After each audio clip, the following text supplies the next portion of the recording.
જલાલપોરના ધારાસભ્ય આરસી પટેલે પોતાના મત વિસ્તારના 26 જેટલા ગામોમાં 17.24 કરોડના ખર્ચે નિર્માણ પામનારા રસ્તાઓની ખાતમુહૂર્ત વિધિ કરી હતી।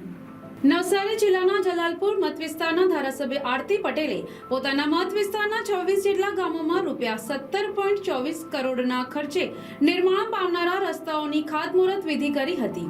જેમાં તેમણે સોમવારે વેડછા, કરોડ, ચીચ ગામ, પનાર, કૃષ્ણપુર, કણીએટ, દાંડી, શામાપોર, મટવાડ તેમજ એરુ સહિતના કુલ 26 ગામોના રોડ રસ્તાના કામો માટે એક સાથે ખાતમુહૂર્ત વિધિ સંપન્ન કરતા ત્યાંના લોકોમાં આનંદની લહેર પ્રસરી જવા પામી હતી।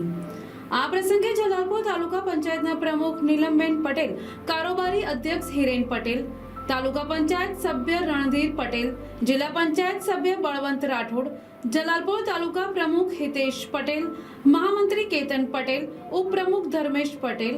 અજય પટેલ, ભાવેશ પટેલ તેમજ પૂર્વ પ્રમુખ અશોક પટેલ અને વિજય પટેલ સહિત લાભાર્થી ગામોના સરપંચો તથા ગ્રામજનો મોટી સંખ્યામાં ઉપસ્થિત રહ્યા હતા। Bureau report NTC news Navsari.